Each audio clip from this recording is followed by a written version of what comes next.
And that's something that I fear is there going to be a next generation?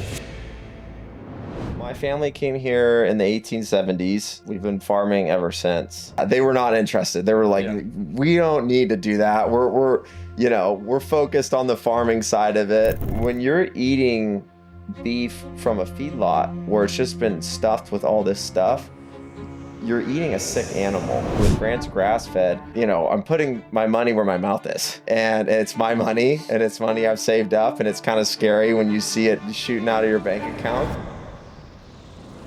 Grant Talley is a multi-generational farmer by day and a rancher entrepreneur building a brand by night, leading a movement to reclaim our health from a broken food system. But I didn't quite know how good the beef stick side of things would be. People were excited, and I sold out, and I'm like, wow, I think I'm onto something. If somebody was wanting to do kind of what you're doing, what are some of the things they would need to start thinking about? The biggest thing is you need a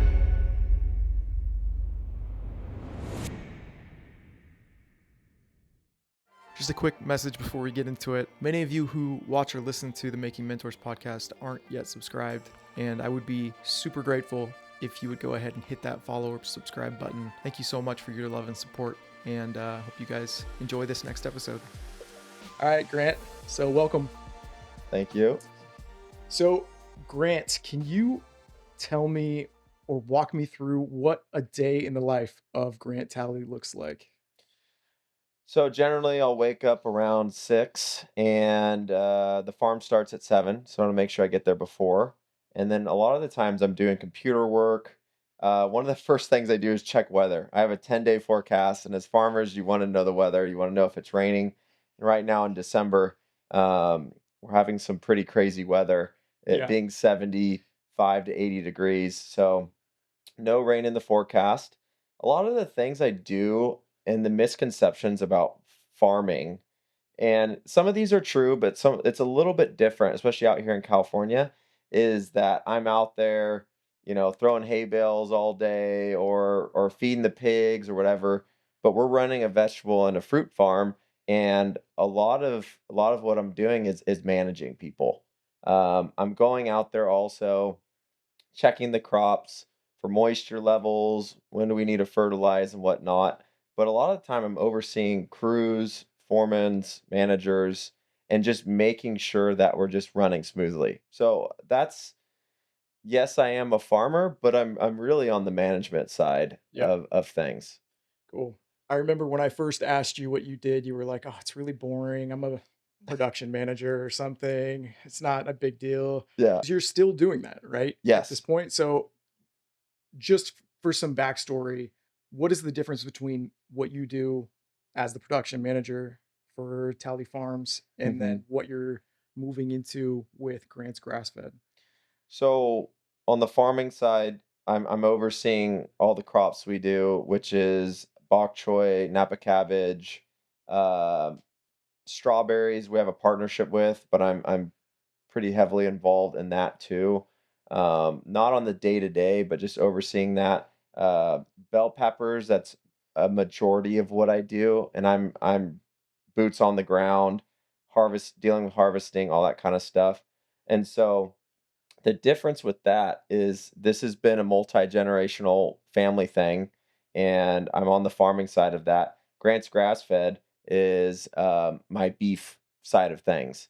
And right now I'm really focusing on grass-fed beef sticks. And so with that also, I started my herd last year with the cattle on our ranch. And so it's different. One, you're dealing with plants, and the other, you're dealing with animals.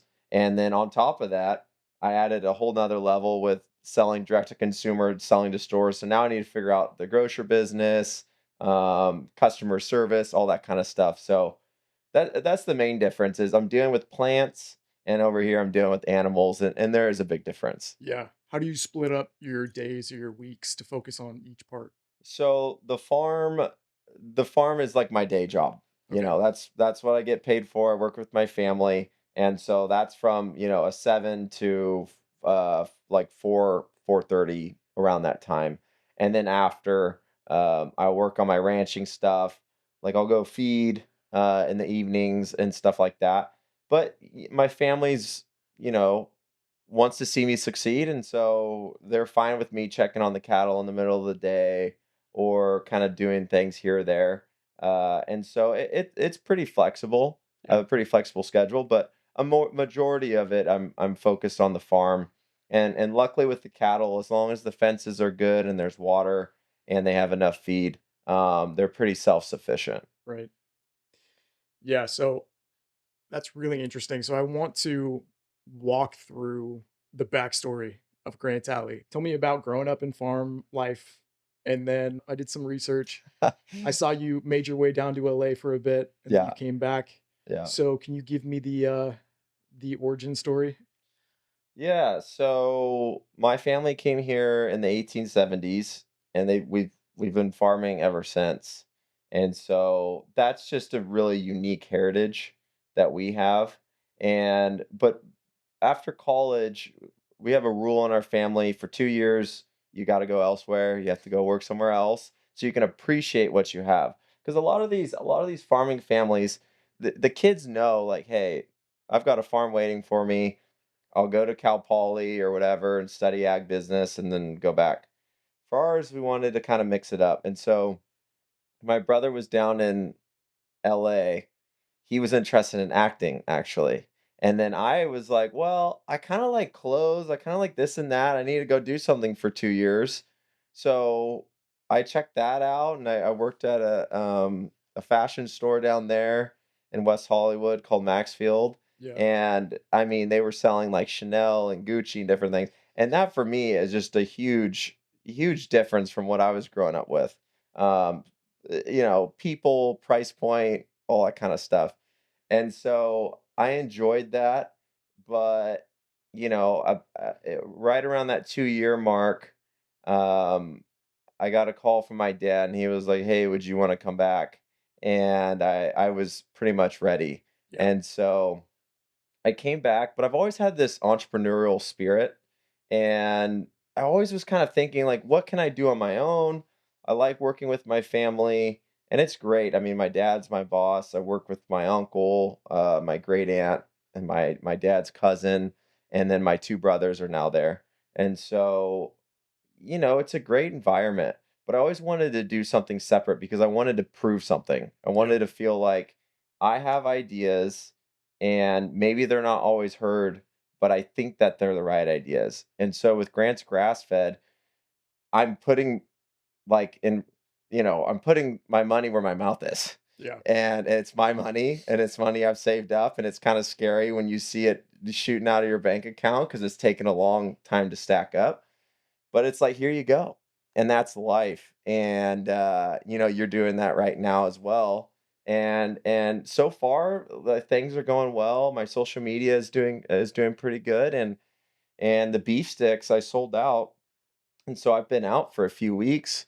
But I'm chatting with some stores and I don't know. I'm seeing some good things happening. So um I guess that's kind of my story Yeah. altogether there. That's great, man. I have so many questions. So Perfect. yeah. So I want to tap into this entrepreneurial spirit that you have and these ideas that you like. Was this your first big thing that you bet on yourself? Were there other things like what else has kind of come across the table where you're like, oh, maybe I'll do this for a little bit? Yeah. Yeah. So I'm an idea guy and I love ideas and I never wanted to be known as just an idea guy because sometimes those guys never really actually do anything. So I wanted to be a doer. Um, so when I was in LA, I loved the whole fashion thing. So I was learning how jeans are made and patterns and t-shirts and all this different kind of stuff and learning the retail side of it, wholesale, retail, markups, all this kind of stuff. And so when I was there, I was trying to get jeans made and t-shirts and this and that, and then I was trying to figure out how do I be different. And so no, I've been spending money for a while, and I was there, and I was getting cowboy boots made, um, and I just never felt like I quite had something unique enough, and so I kinda kept going with it, and even when I moved back, I still was looking into it, And then after a while, I was kind of like, you know what? This is a lot of money going into this. I don't know if this is exactly what I want to do. So I said, let me just take a breather. Uh, COVID, it was in the middle of COVID. And so I kind of took a breather and then I started getting more into health and whatnot. And then I'm hearing about raw milk and raw cheese and this and that. And I'm seeing Paul Saladino, saying kale is BS and whatever. And so then I started researching more and it was kind of more, I always was somewhat healthy, but during COVID, it was like, hey, drinks on the weekend and this and that, like, and there just wasn't a lot to do. And so I felt like I fell a little bit into an unhealthy pattern. And so then I popped into this healthy pattern. And then I'm like, oh man, well, I'm a huge sweet tooth. What if I started making raw ice cream? Yeah. And so I started doing that and it was good. And then came up with packaging and I bought little ice cream pints and this and that. And I was going around asking people and I I buy raw milk from a local dairy. They're a couple hours away. And I ended up this is probably TMI. I ended up having the runs. And I was like, dude, I was jacked up for like a couple days. And I was like, and it wasn't bad, but I was like, and then I heard there was a recall and this and that. And I connected and I'm like, the liability of that for me as a company is probably not the best. And Yeah. like I still have raw butter, raw cheese, all that. I still believe in it. But that was kind of like, oh, maybe I shouldn't do this because there's a lot that could happen. I can get sued if somebody gets sick or whatever it is. And so I was like, okay, let's put that on the shelf. And then I've always had a passion for ranching, and I've grown up all around it. My family didn't ranch, but it's all around this area.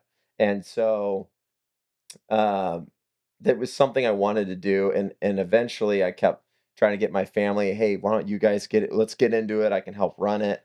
They didn't want to fund it. They didn't want to do it. And then it got to a point where all right, well, why don't I just do it on my own? And why don't I start small? And I didn't just want a ranch. I wanted there to be a product. And because that's where you can have much better margins. Yeah. Whereas if you're only running cattle, then the price depends on the market.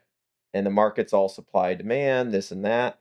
And so that's kind of how the whole Grant's grass fed came to be. And during my health journey, I had started looking into grass fed meats and how much better they are and whatnot. And so I wanted to provide a product that was, tasty and good for people Yeah. and something that they'll enjoy and bring value to their life. So that's kind of how I got into that whole aspect. So this was the first time that your family tried to, like, they were like, we're not going to do any type of cattle stuff, and you were Yeah. like, we're getting into it, we're doing it. Yeah, yeah, they were not interested. They were like, Yeah. We don't need to do that. We're focused on the farming side of it." And, animals can be more problematic because they're animals and, but they're pretty simple-minded.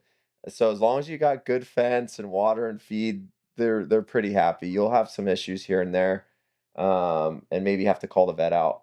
But that was something my family was like, we don't want to do it at all. And I'm like, well, I don't mind doing it.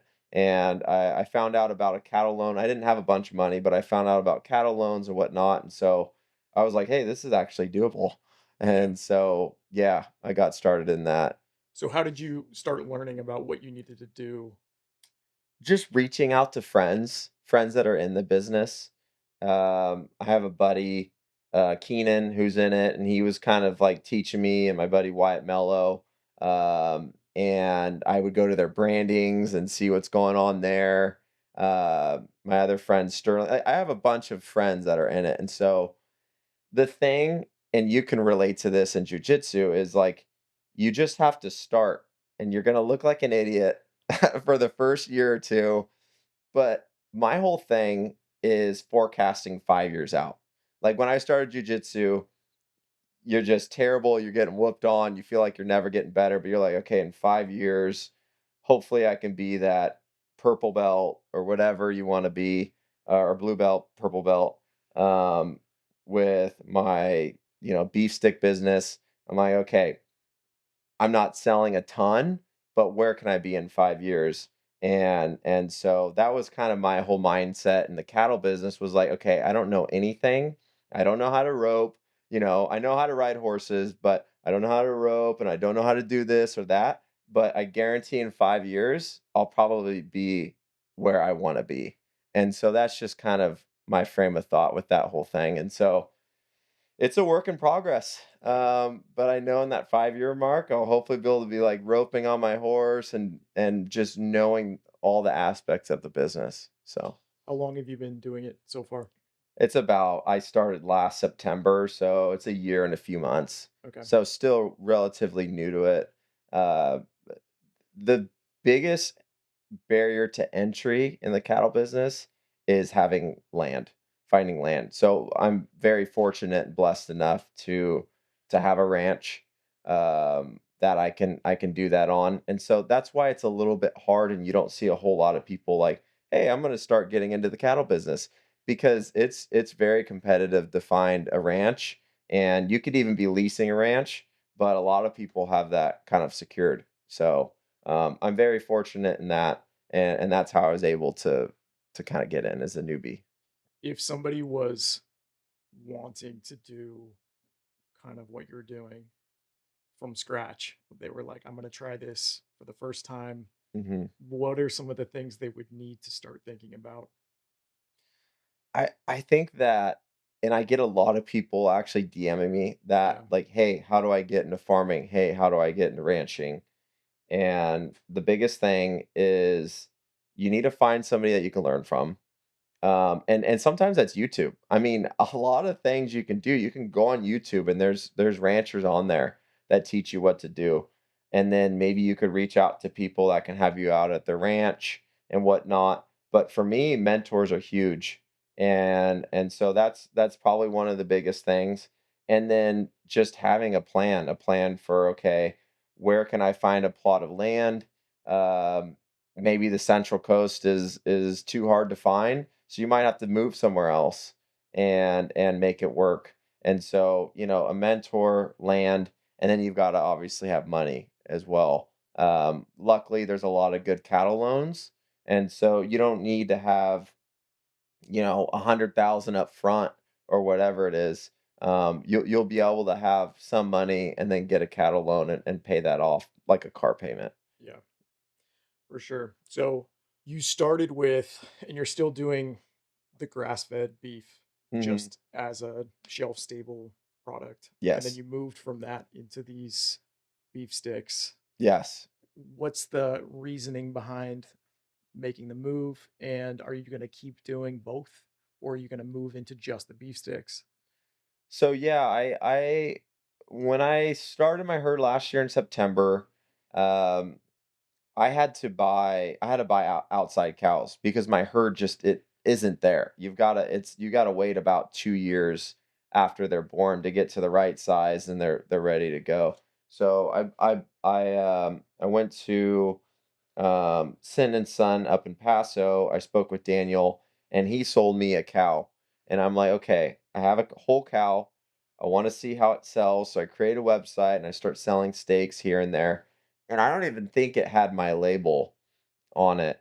And it was just for me to get an idea. And there I learned, I'm like, wow, I sold out of fillets quickly. I sold out of ribeyes quickly.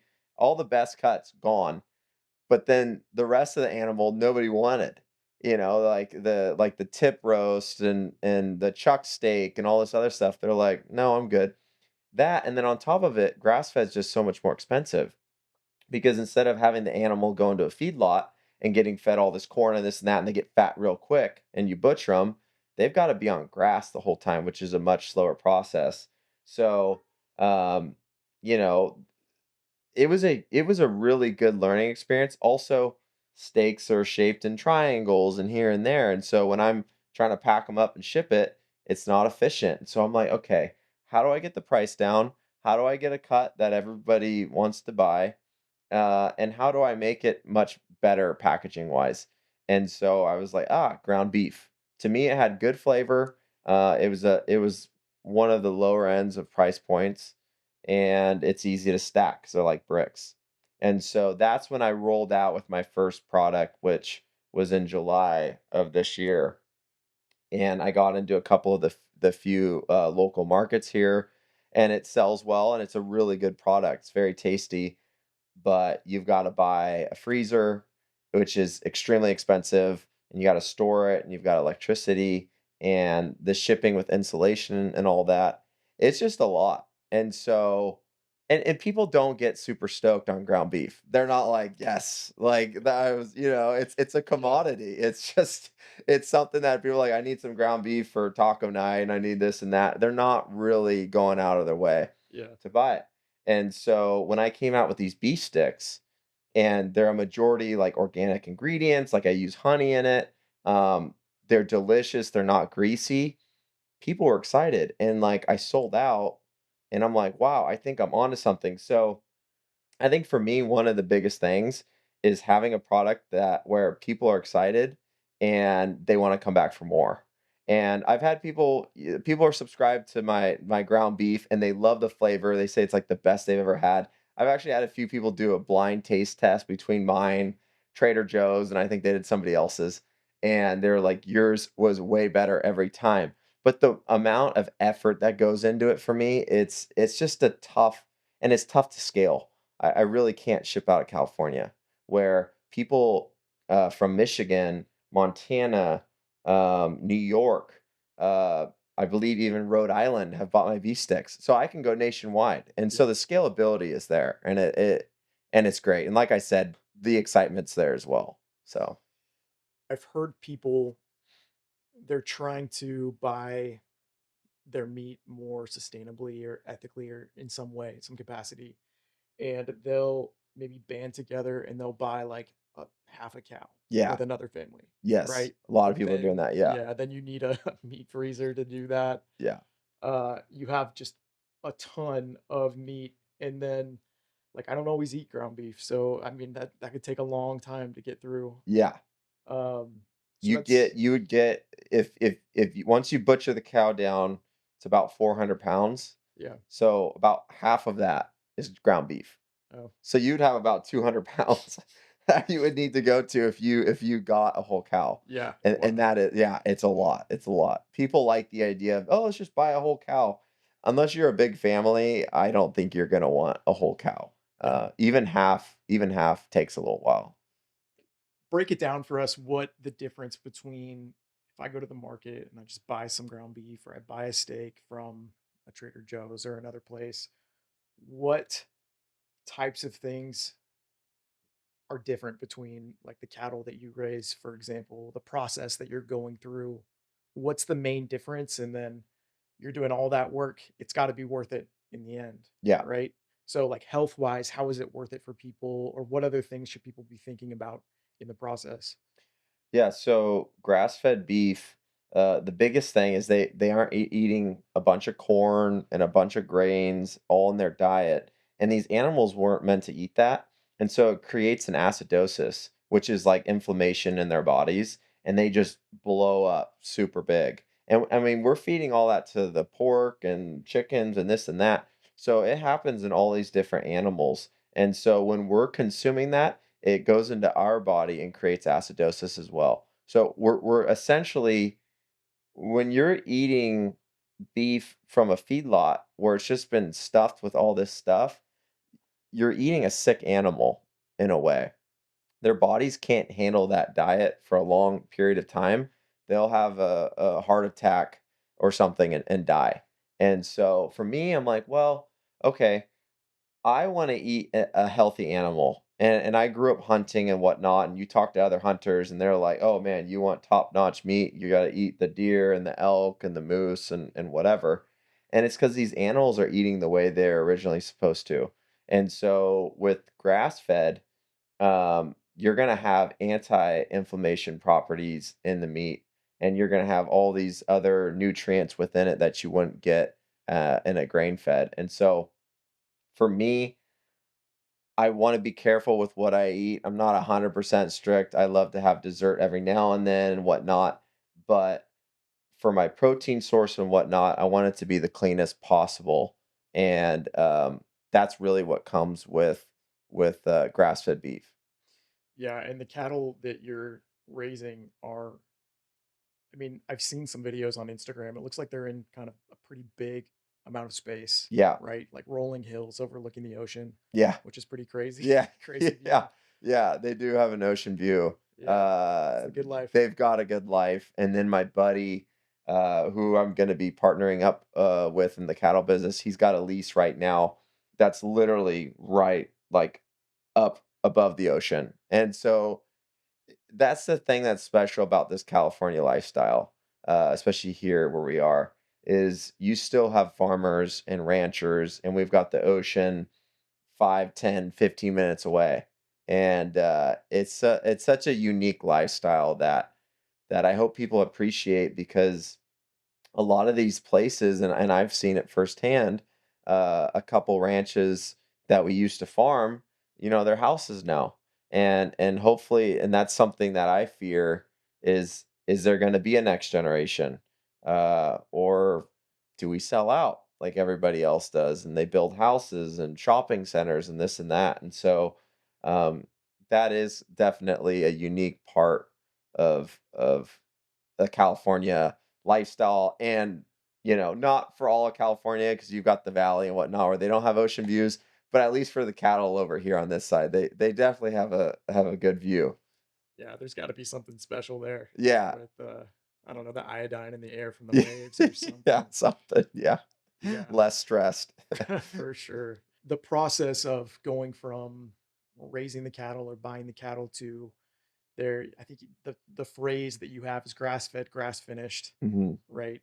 Which I don't actually know what that means. So you could walk me through what that is. But I think just as far as, I mean, we're talking about animals that I've driven through areas where there's these huge cattle ranches Mhm. and there's got to be, I mean, thousands of cows in a very small space. It doesn't smell good. Yeah. You drive through as quick as you can. The I-5. Yeah. Yeah, yeah. So and that, I mean, that seems like the product of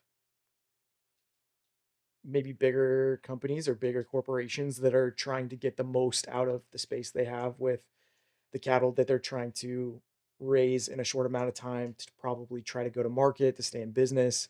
Mhm. So the smaller farms that are trying to do this, that are competing with those bigger farms, how do you keep them going? How do you encourage them to keep going and fight back against kind of the more corporate industry that's out there? Yeah. I mean, people are gonna buy what they want and what they think tastes good. And I think still a lot of people enjoy a corn-fed, grain-fed steak. Uh, and so when I say grass-fed and finished, every cow is grass-fed. Every cow, they're born, the calves are with their mother, and they have the milk, and then they wean off the milk and they start eating grass, and then from there, um, they'll they'll grow a little bit more, and then they'll be sent to the feedlots. Whereas here, they're born on the pasture, they're raised on the pasture, and then they're butchered. So you skip that whole process of sending them out there. So every cow is grass fed. It just determines whether or not they end their life being finished with grass or finished with corn. Um, I think at the end of the day, that education is huge, but cost also matters a lot too.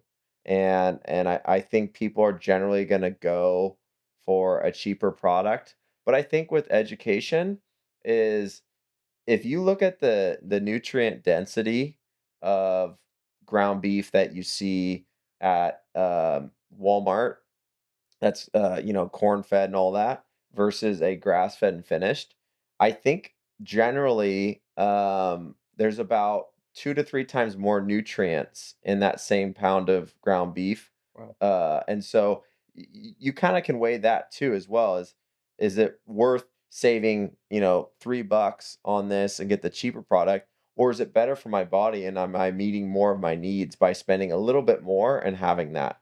And, there's a lot of grass-fed product that isn't that much more than grain or corn-fed.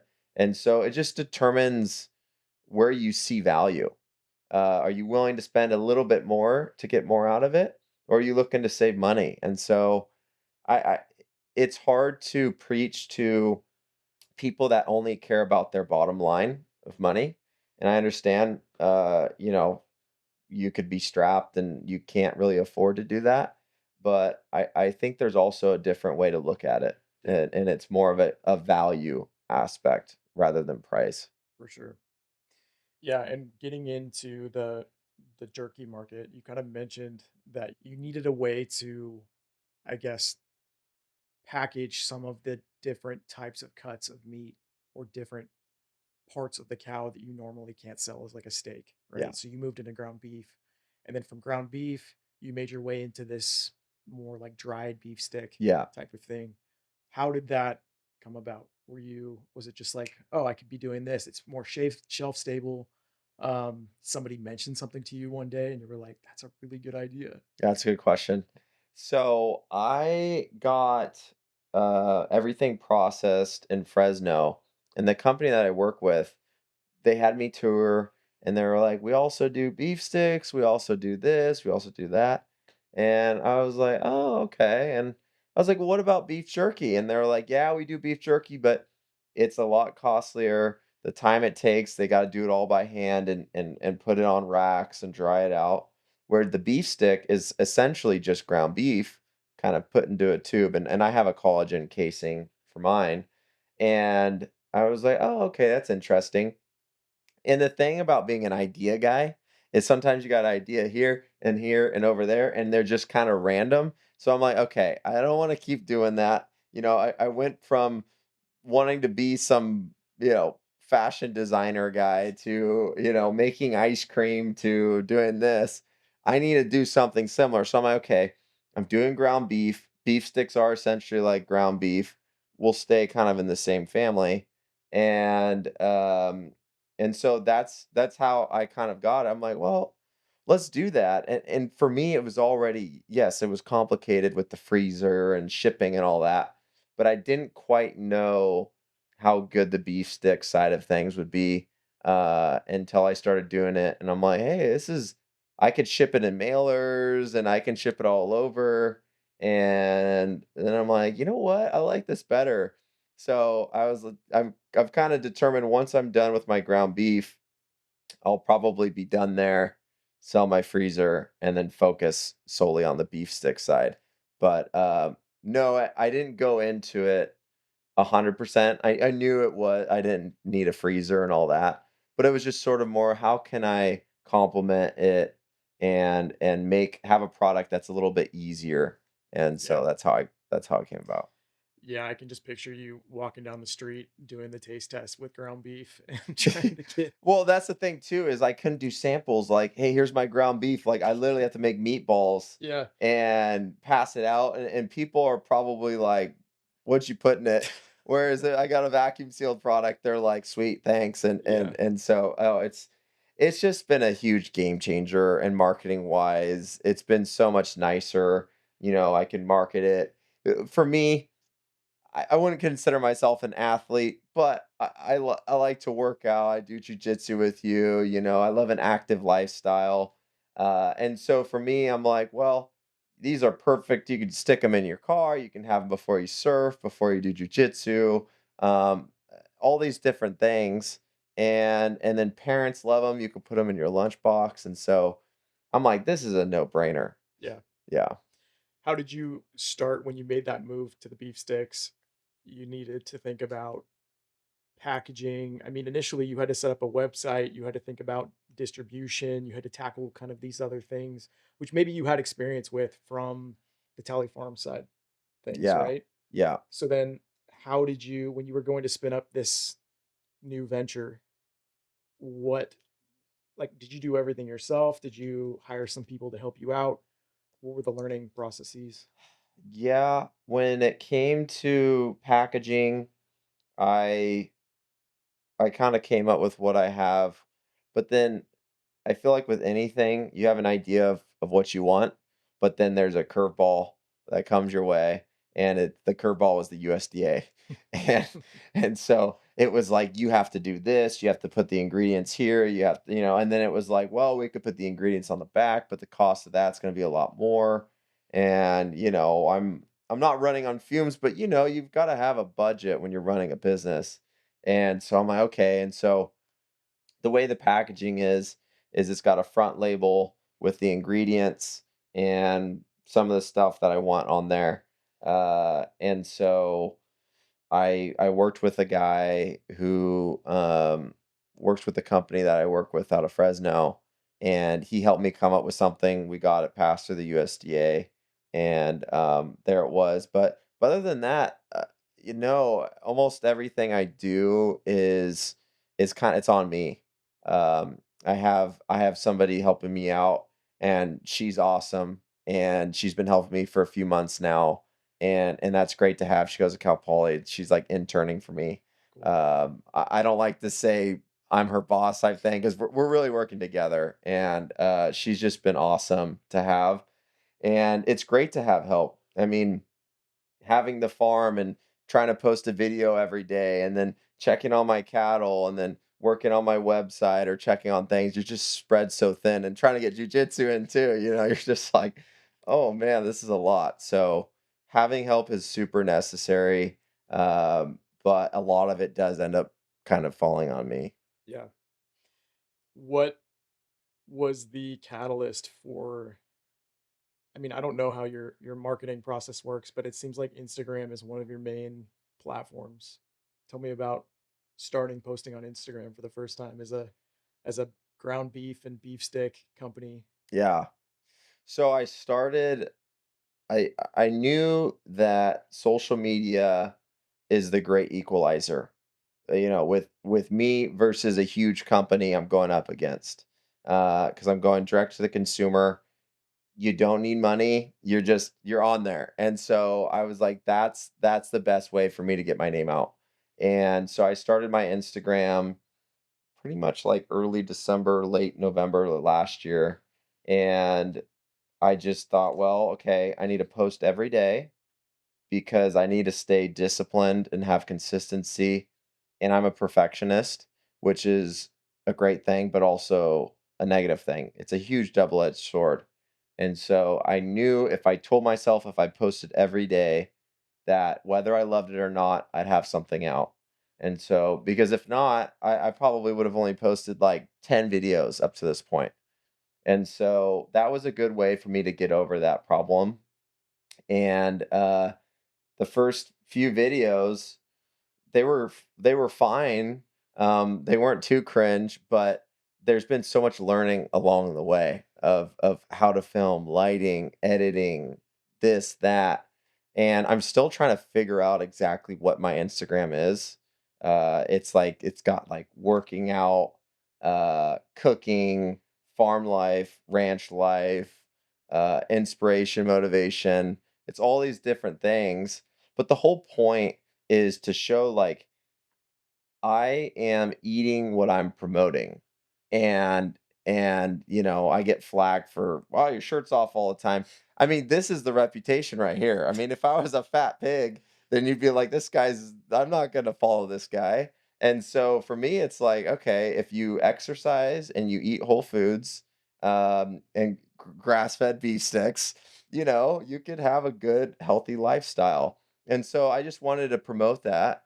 And I think it's caught on pretty good and also promote how cool our area is. Yeah. So that's kind of was my plan from the get-go. What, because I've seen some of the shorts and some of the videos or reels that you've done recently. What does your kind of creative process look like for these things at this point? Do you just wake up in the morning, you're like, oh man, I wonder what I'm going to post today, and then you're something comes to you and you call up your helper, intern, whoever's helping you, Yeah. and you say, "Hey, can you help me out?" Or like, what does this look like at this point? It it depends. And so Peyton, she's the one who helps me. We'll have we'll have like a day where it's like, okay, let's film this, this, and this. Um, but most of the time it's me filming and me coming up with the ideas, and and I tell her like, "Man, like, I need to be more organized." I'm like, "You need to help organize me," and she does. She's done an awesome job, and when she's in town, like, we get stuff done and whatnot, but sometimes I won't even know what I'm gonna post that day, so it's a scramble, and Yeah. I'm like, it's like 7 o'clock, and I'm just throwing a Hail Mary. I'm like, "I hope this is okay," Yeah. and I just do it, um, and I don't like doing it that way. I would prefer having things lined up, but there's only so much time in the day, and I'm not making excuses, but it's hard when you got a day job and you've got this and that, and you're trying to balance things out. But in a perfect world, I would love to figure out, okay, I've got this post, this post, this post, and this post, and generally I will have that. I'll be like a day or two ahead, and then I'll think, okay, I need to film this out. Like I've got a couple things I'm filming that won't be completed probably for another couple weeks because I need to finish that whole process. Then I go through the editing and then I post it. So it's just sort of planning ahead, thinking ahead, and then I get a lot of inspiration from other Instagram reels.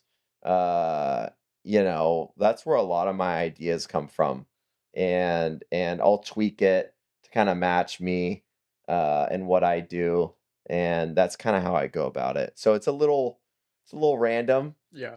It's not the most efficient and calculated, but that's kind of what I've been doing, and it kind of seems to work. And and then I go back and see, oh wow, this got a couple million views, or this got 10,000 views. What why did and it's confusing. It's hard to figure out what people want, and but it's just like analyzing and see, okay, this one did well, this one did bad. How can we do more of these? How do we do less of these? And just learn, get better, and Yeah. adapt. For sure. Are you editing them yourself Yeah. too? Yeah. Yeah.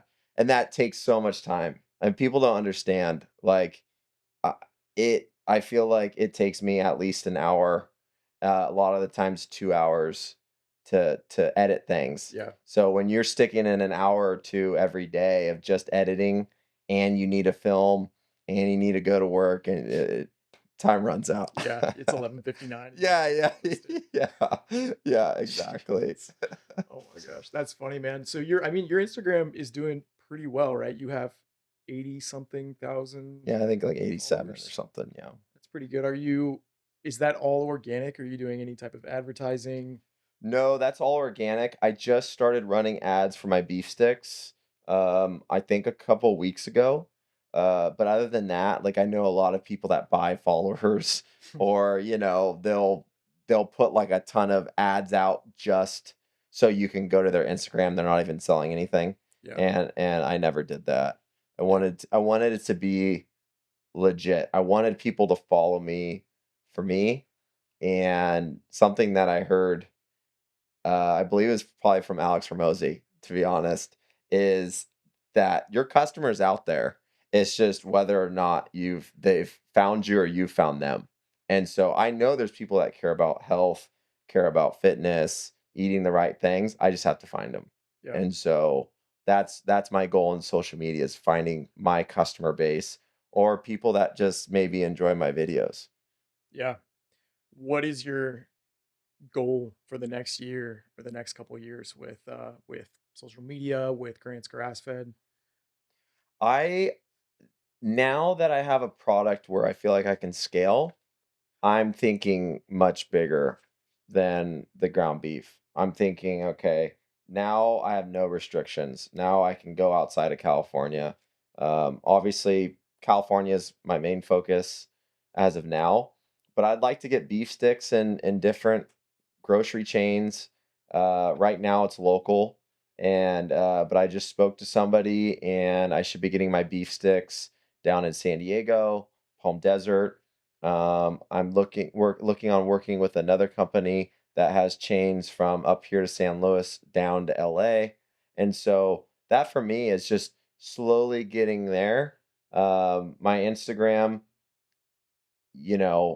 within a year I got to about 85. So if I can double that, then that would be great. Um, but that's kind of my take, and honestly, I would love, and I try to do this with my ground beef, but it's a little bit hard to do, but I would love to be involved or possibly sponsor or do things with jujitsu or football or like NFL or colleges or UFC or these different things where you've got these athletes that need to meet their protein needs. And I've got a great product, it tastes good, and for me, I mean, I eat it every day, essentially. And so I'm a big believer in it. And so I think that if I can focus on aligning myself with the right people and getting into the right stores, that's definitely a goal of mine in the next year. And I mean, hopefully, just keep try to push for that whole nationwide Yeah. mindset. I saw you did something with Cal Poly with the football team recently, right? Yeah, How yeah, did that go? yeah. Great. They did a deal where they cooked some of my ground beef. They made some burgers and did a competition. And they've got the whole NIL deal where a lot of these kids they need to get paid or whatever it is. And so Cal Poly's working with these athletes and they're sort of like, hey, like maybe instead of paying, you can give some product, we'll give you a shout out, this and that. And so for me, I would like to see that go into other colleges. Like I was speaking with USC about the ground beef and whatnot, and I went and visited them a few months ago. It's hard because with the grass fed part, it's a little bit higher price point versus them buying a cheaper corn-fed ground beef. And for them, they're like, man, we've got like 100 players on the team. We've got to feed these guys. It's expensive. And so I'm like, okay, I understand. But if I could start working with these colleges for snacks, which is what the beef stick is, then I see a lot more ability to do that. And right now, I know I can compete with the price point of competition such as Chomps and Archer, who are dominating the market. And I know if they just try my product, they're gonna like it a lot more. Yeah. Is that how your man on the street video came about, where you're going around Yeah, passing out yeah, beefsteaks and yeah. Because I feel like I can be online or I can be on social media as much as I want saying, "Hey, trust me, you're gonna love these." But if you start getting opinions of other people that I don't even know, I think that kind of like adds a little bit more weight to what they're saying. And so I went to USC for the USC UCLA game, and I did that with a lot of students there. And I mean, a lot of them were just like, "Man, this isn't greasy. This has a way better flavor. All this and that." And they're just random people I didn't know. And so that's why I like throwing those in there every now and then, just to kind of have what's the word? I don't know. Adds. I don't know what the word. variety? Yeah, yeah, exactly. Yeah, yeah. Yeah, you gotta have variety between the farmer day in the life videos and the Grant shirts off videos, right? Yes. Yeah. So Yeah. Yeah, exactly. and I mean, some of those even I've seen you kind of putting your feelers out there for the next flavor. You're asking people, "What would you do next? Yeah. What would you like to try?" Yeah. Which Yeah. is a good way to go. If you're This is a out of left field question, Okay. but if your social media took off for some reason, let's say Farmer White wants a wife calls you up and they're like, "Hey, we'll give you a sponsorship deal," or something like that. Um, would you shift your focus more into the social media side, or what really drives you? Like, what do you love doing at this point? Is the social media more of a vehicle to get you to where you want to be with the business, or is it something that is kind of a part of what you love? I've always loved movies growing up. And so when I started getting into filming, you start to kind of understand a little bit more of like, oh, this and that and sound and whatever. So I think, yeah, some of that has transferred over and I do have a love for the social media. Some days I got to be honest, it's like an absolute chore and I'm like, this sucks. but I do like the social media part of it. If I had people that were like, "Hey, would you be willing to do this or that?" I would 100% be down. And that's the nice thing about being the face of the brand is my Instagram is, Grant's grass fed and I'm Grant and I'm out there doing my thing. So if people want to sponsor me or get involved, then it has to fit my lifestyle though. I'm not going to sell out to Krispy Kreme. They're like, "Hey, can you I'm like, "No, that just doesn't work." Yeah. But I've had a couple people reach out. I get sent some free stuff. And so like Decked, they do toolboxes. They're sending me one. I had Brunt, which they do boots. They sent me some stuff. So like I am all open for that. Yeah. If a truck company wants to be like, "Hey, here's a truck," like game on, like that'd be sweet. Yeah. So to answer your question, I would still do both. I really enjoy creating a product that I like and that I know is healthy for me and that other people like and are really enjoying and hopefully can make their lives better. Like just replacing the junk bars with tons of sugar and corn syrup and all this and having a couple beef sticks instead. I mean, that would be awesome. And so I will always have a product, but if these things come along the way, I think you can do both. I don't think you have to choose necessarily this or that. Yeah. What would you say is the thing that gets you up every morning, like really drives you and motivates you to keep going with this? I think that doing something that you wholeheartedly believe in, that for me is like, okay, what do I have to do today? How do we make sure, whether and a lot of the times it's like, okay, videos, um, figuring out how I can get my product into stores or how I could sell to people or what are good ad ideas that I could start making. And for me, the thing that gets me going is I would love to see this company succeed to a point where maybe I spend less time at the farm and do more of this. And I would love to see, my family, they came here and they started a legacy, where you take risk. And yes, you got to scrape along. Maybe you don't have a bunch of money, but you finally make it, and then they stand on the shoulders the next generation stands on the shoulders of them. And so for me, I would love to create a company where maybe my kids would want to do that. They would want to be ranching or selling these grass-fed products and whatnot. And so I think that's also what kind of gets me up is I have no clue who my wife is gonna be, and I have no clue who my kids are, but I'm thinking about them, and I wanna succeed, and I wanna do well for them.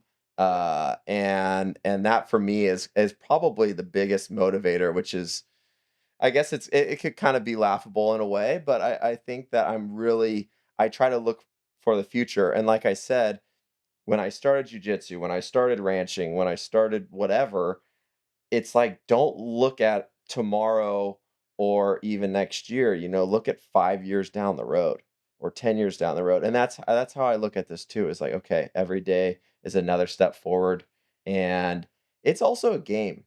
It really is. It's like, how do I win at this game? And so for me, I'm like, how do I win at this and get good at it? And so, that's kind of mostly, kind of what helps me going throughout the day.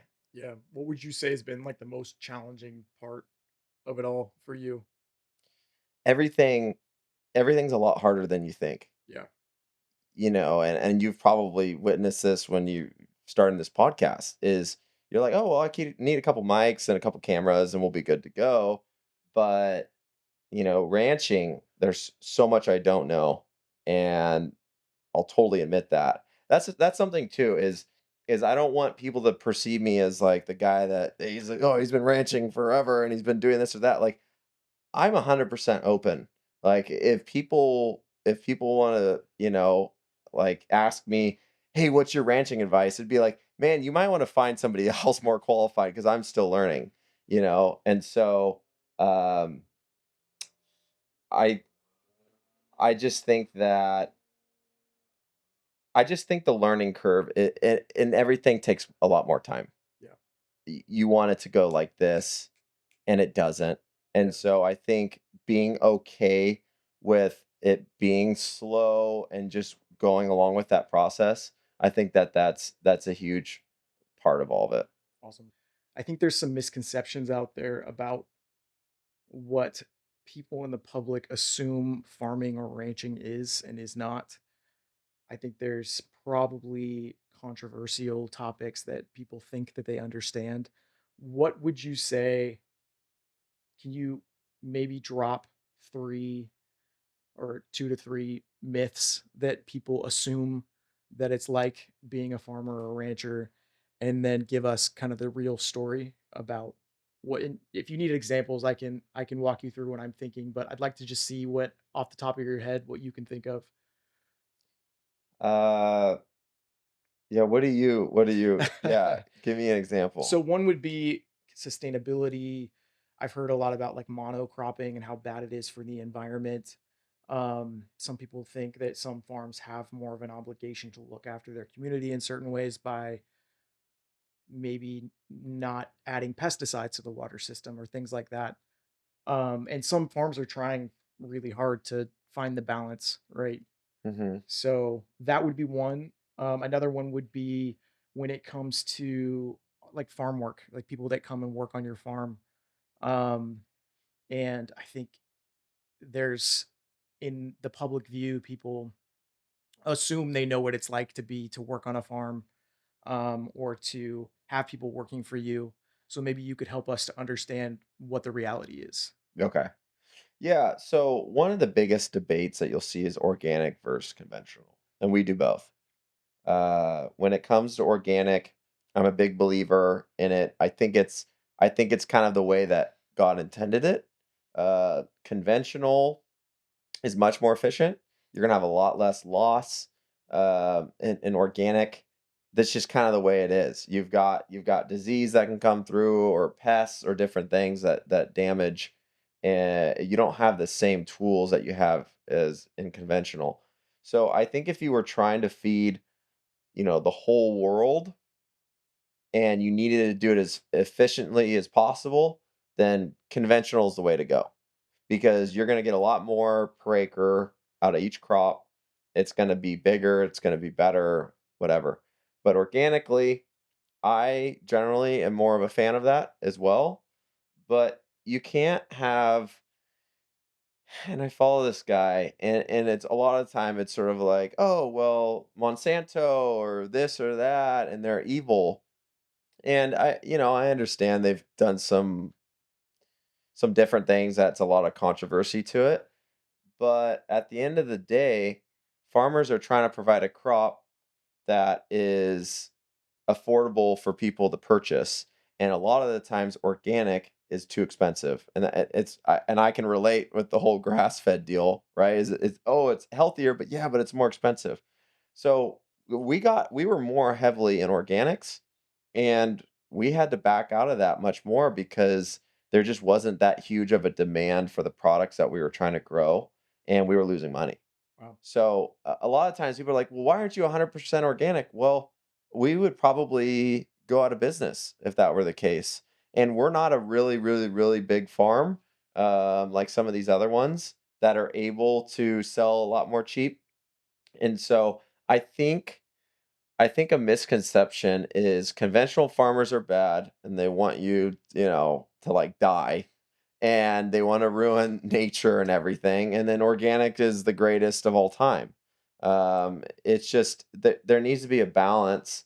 And I think if people have more of an open mind of, this is where we are, we're mostly a conventional farming nation, but we want to come to organic, it needs to be a slow process.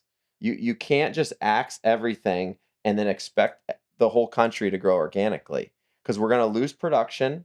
And it could be an issue enough of where people go hungry. If we did a full, organically grown, I think a lot of people would actually starve.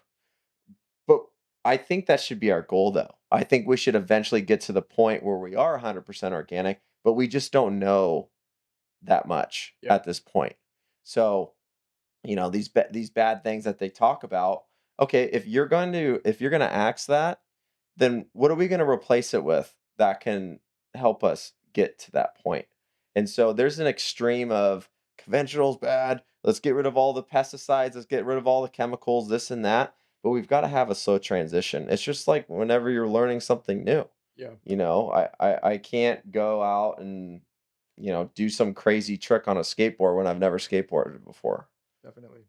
For a second one that really bugs me is this perception that it's farmers versus farm workers.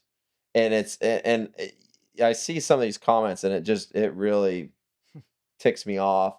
Is sort of like you've got the slave owners and the slaves, and that's how it is. And it's like, no, a lot of these people come here, they come to us for work. Right now, we're running a program where we get people from Mexico on a work visa and we pay their housing for free. And a lot of them, they live on our ranch. So housing is free, which, as you know, in this area, it's extremely expensive.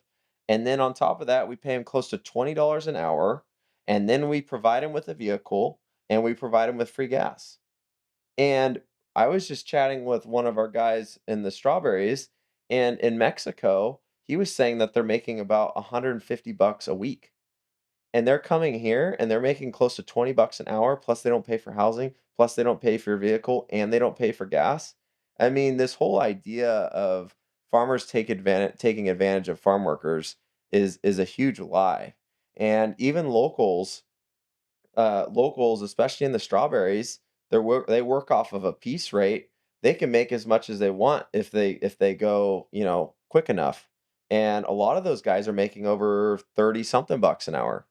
And so there's just a huge misconception that farmers are taking advantage of the farm workers and this and that. And I mean, we've had people that have worked for us for 50. We had one lady who's still with us. She's our secretary. She started at 19 years old, and she's been working with us for over 50 years. Wow. I mean, she is family at this point. We've had many people over 40 years, a lot of people over 30 years, and a good amount over 20 years. So if there was this mistreatment that people talk about, they would have been gone. Yeah. And so there really is something special too about being in agriculture is it's one of the last few family businesses, and you're starting to see corporations now getting into it.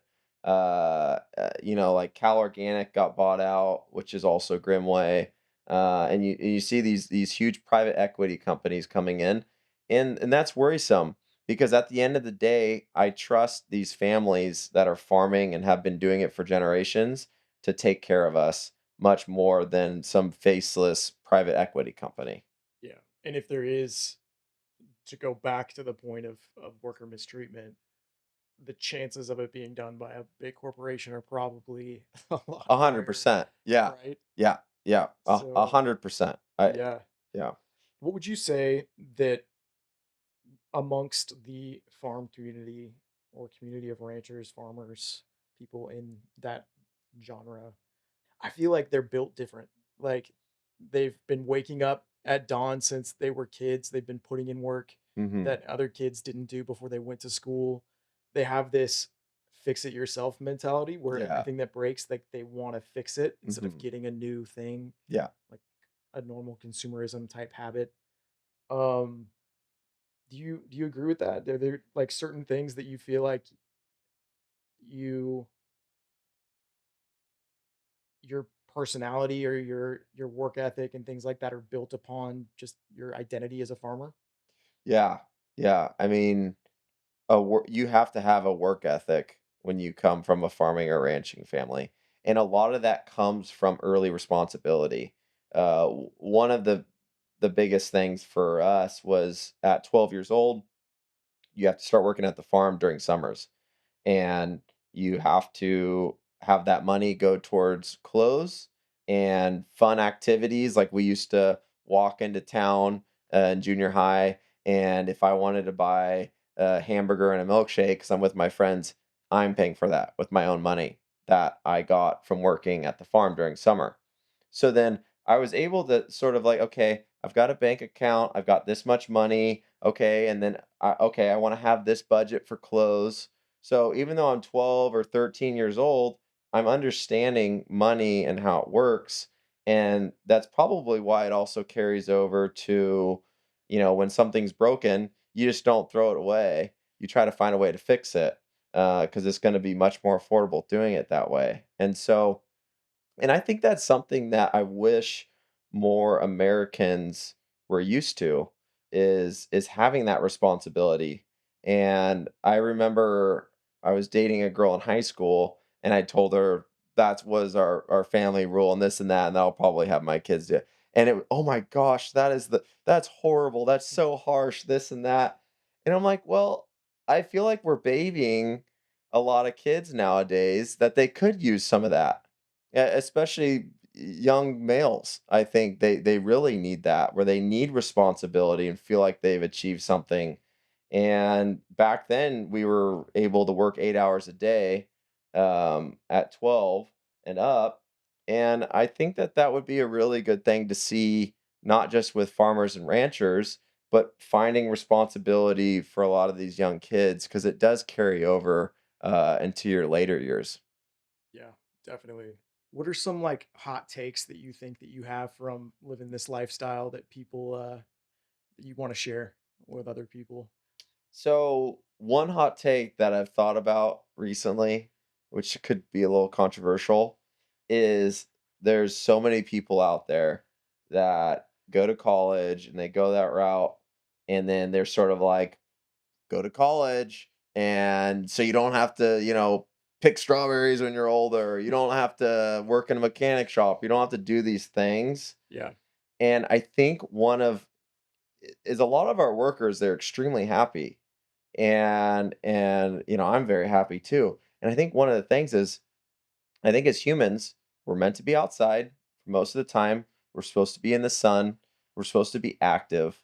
And what is modern society nowadays is they wake up, they have artificial light, they get in their car, they're in traffic, they get to their office, they sit in their office with artificial light, they're sitting for most of the day, and then after that, you're supposed to, go home, which you could be in traffic. Like in LA, I knew people that would drive an hour to an hour and a half there and then an hour and a half back. I mean, that's 2 to 3 hours wasted right there sitting. And so when I see these people like, "Oh, man, you gotta do these things so you're not a farm worker." I mean, our farm workers, they work hard, but they're exercising 8 hours out of the day. They're getting, like, 20,000 steps a day plus, you know what I mean? They're out in the sun, and so they're getting vitamin D, they're out in fresh air, and, you might have some people say, "Oh, well, the pay is not always the best." Well, the pay is pretty good, and I guarantee they don't have to get a gym membership, and they don't have to do all these things, and they're really fit, and Yeah. they're really happy. And I just think that we have really, as a society, moved into a lot more of an indoor, move less, be lazy, eat junk food, and I think a lot of people aren't happy. So, that's my hot take on that. I don't like I said, might be controversial, but I think that's something to think about for people is, hey, maybe you're making $5 an hour more or $10 an hour more than these guys out here. But man, they're getting a great workout. They're in the sun and they're out in nature. Yeah. And so that's kind of my hot take. Yeah. No, that's a great one. Yeah. What is like a phrase or some words of wisdom, if they were your famous last words or something that you could kind of have as your legacy, what would you put out there? Um, legacy, man, that's hard. Are you thinking more of like advice or Yeah, it could be advice, it could be a quote, a phrase, it could be what would you like to leave behind and be known for? I think I would like to be known as somebody who's ethical. I think that's a huge thing. I think it's so easy to kind of cut corners, or you hear a lot of business people that have screwed people over, And so I think being ethical is one of the biggest things. And it's sort of the thing that comes to mind a lot in my life is the Man in the Arena, Theodore Roosevelt line, where a lot of people like to sit back and criticize and make fun of you and do this or that. And I've had that for sure during this last year or so of doing this. But it's been a huge growth period for me as well. But I just determined at the end of the day, I'd rather be that guy being criticized by non-doers and actually achieving something. Because at the end of the day, their opinion doesn't matter. What matters is your friends and family's opinions. And for me, like I said earlier, I want to build something for my wife and kids, and all those people that are making fun, they're not going to contribute to anything in my life. And so I think at the end of the day, being somebody that's ethical, but also put himself out there and just started Yeah. and kept going and didn't quit. I think that would be something good to be remembered as. Yeah, that's awesome. I don't think I could have answered that question better. Oh, thank you. That was great, man. So I'm gonna try something new as kind of a new tradition on this podcast. And I want to ask if you could see somebody and get them to show up on this podcast as a mentor to share wisdom, who would you pick? I would pick Brad Goodwin. That's who I would pick. Okay. I think he has a lot of insight. He's been a mentor to me, and I think he's somebody who's ethical, someone who has started from nothing and built an amazing company, and I think he really cares for others. And so that would be somebody I would recommend. Yeah. Awesome. Yeah. Well, thanks, Grant. I Yeah. really appreciate you coming on. Yeah, this was great. This is my Yeah. first podcast. Is it? Yeah, All yeah, right. Look yeah. at It was a that. good first run. Awesome, man. Well, thanks for sharing with us today. And I hope that anybody who's been watching or listening really gained a lot from this because I know I did. So I hope so too. Thank thanks. you again for having me. Yeah. Thank you so much for watching or listening to this episode of the Making Mentors podcast. If you haven't already, please hit that subscribe button. Please drop a like, comment, or follow on your favorite platform. And thank you so much for following my journey and supporting me and all those who are willing to share their stories on this channel. Until next time, cheers.